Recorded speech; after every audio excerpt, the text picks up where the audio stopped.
In North Korea's capital, there's a hotel with more than 3,000 rooms spread across 105 floors, and in nearly 40 years, not one single guest has ever spent the night.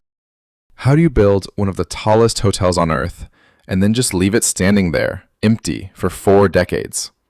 And why does the country keep polishing the outside of a building almost nobody is ever allowed to actually use?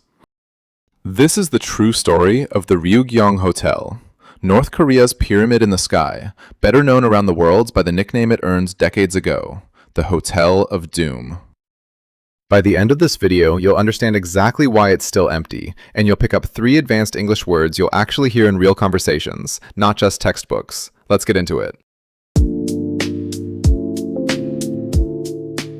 To understand why this building exists at all, you have to go back to 1986. That year, a South Korean company finished building the Westin Stamford in Singapore, at the time, the tallest hotel in the entire world. For North Korea, watching its rival to the south build something that impressive, right before Seoul hosted the 1988 Olympics on the world stage, was intolerable. North Korea's answer was ambitious to the point of being reckless. Build an even taller hotel of their own, fast enough to open in time for a major event they were hosting instead, the 1989 World Festival of Youth and Students, essentially North Korea's answer to an Olympics they weren't part of. Even the numbers around the project were disputed from the start. Officially, the hotel was designed for just over 3,000 rooms, though some outside estimates put the true planned capacity closer to 7,500, which would have made it one of the largest hotels ever attempted anywhere on Earth, in a country that, at the time, received only a trickle of foreign visitors a year. Construction began in 1987, backed heavily by Soviet financing. The design called for 105 stories, shaped like a pyramid, with room for more than 3,000 guests and 5 revolving restaurants at the very top. That pyramid shape wasn't just for looks. Without access to the advanced steel frame construction techniques used in most modern skyscrapers, engineers were largely limited to reinforced concrete, and a tapering pyramid was one of the few shapes that could realistically be built that tall with the materials available. Even so, by some estimates, the project alone consumed roughly 2% of the entire country's economy. If it worked, it would beat Singapore's record by a landslide. It didn't open in 1989. The engineering was more complicated than anyone had planned for, and the deadline quietly slipped to 1992, timed instead to the 80th birthday of North Korea's founder, Kim Il-sung. Then, in 1991, disaster struck. Not construction-related, but political. The Soviet Union, North Korea's main source of financial and technical support, collapsed completely. The country plunged into a famine and economic crisis so severe, it's still referred to today as the Arduous March. The hotel reached its full height in 1992, and construction simply stopped. No windows. No interior walls. A construction crane was left sitting abandoned on the roof. For the next 16 years, this 105-story concrete skeleton just stood there, towering over the capital, while officials refused to even acknowledge it existed. Tour guides weren't permitted to answer questions about it, even as ordinary residents walked past its shadow every single day. It earned nicknames like the Hotel of Doom and the Phantom Hotel. And in 2008, an American magazine voted it the single worst building ever constructed in human history. It wasn't just an eyesore.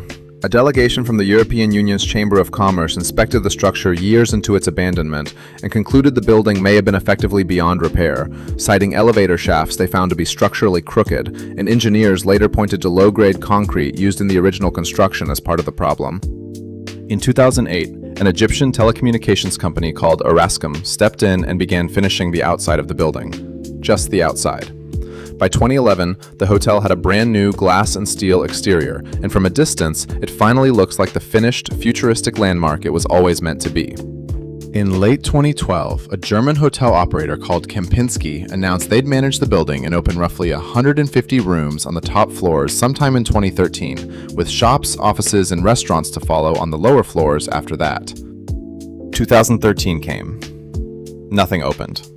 Kempinski quietly walked away from the deal, and construction halted again, for the second time in the hotel's history. A few years later, in 2016, satellite images and photos from visitors suggested lights were briefly on inside the building for the first time in years, sparking a fresh round of rumors that work had resumed. By that point, the hotel had already cost several $100 million, with nothing to show for it but a shell that merely looked finished. That's really the core of the problem. The gleaming glass facade completed in 2011 wasn't hiding a finished hotel behind it. Based on what inspectors had already found years earlier, problems that never actually got fixed, just covered, it may have been hiding a building that was never fully fixable in the first place. In 2018, North Korea tried something different. Instead of finishing the interior, they covered one entire face of the building in LED panels, turning the Hotel of Doom into one of the largest video screens on the planet, a 4-minute nightly show of national imagery and propaganda, with the country's flag projected onto the cone at the very top. Some walls at ground level came down that same year, replaced by walkways and a sign near the entrance reportedly referencing the country's missile program, a strange, almost defiant statement on a building that still isn't open. But visitors who've been allowed anywhere near the lobby describe bare concrete, and some report there still isn't reliable power running through most of the building. Estimates suggest actually finishing the interior would cost something close to 5% of North Korea's entire economic output in a single year. And with international sanctions making outside investment almost impossible to secure, that number alone may explain most of the silence. Rumors surface periodically: a casino, a foreign investor, personal approval from Kim Jong-un himself, and then quietly go nowhere. As recently as the mid-2020s, attention and investment appeared to shift toward newer projects entirely, like a beach resort on the country's east coast, leaving the pyramid in the capital exactly where it's always been. A real opening date remains as elusive today as it was in 1989. Nearly 40 years after construction began, the Ryugyong Hotel still holds an unofficial record: the tallest unoccupied building on the planet. A small number of journalists and tour groups have been allowed brief glimpses of its unfinished lobby, and their photos are some of the only real evidence of what's actually inside. But no one, not one paying guest in nearly 4 decades, has ever actually stayed the night. There's a strange irony in all of it. This is one of the most photographed, most recognizable buildings anywhere in North Korea, visible from nearly every part of the capital, lit up every single night for anyone to see. And still, almost no one on Earth has ever actually been inside. It's worth asking why the building was never simply torn down instead. Analysts who study the country say the answer is less about engineering and more about pride. Admitting defeat by demolishing the tallest structure the country ever attempted would be a far bigger embarrassment than just quietly leaving it standing, half-finished, forever. It remains one of the strangest structures on Earth for exactly that reason. 105 stories, built to prove a point to a rival nation, now spending its nights as the world's biggest television screen, broadcasting confidence over a building that never quite managed to become what it was built to be. Let's lock in today's 3 words. Ambitious, having a strong desire to achieve something difficult. Her plan to finish the marathon in under 3 hours was incredibly ambitious. Façade, the outward appearance of something, especially when it hides the truth. His confident facade hid how nervous he actually was. And elusive, difficult to find or achieve, no matter how hard you try. A promotion at that company felt elusive, no matter how hard she worked. Try using one of these 3 in the comments. I'll be reading them. If you understood most of that without needing the subtitles, you're already listening at an advanced level. Subscribe. Next episode is even stranger than this one.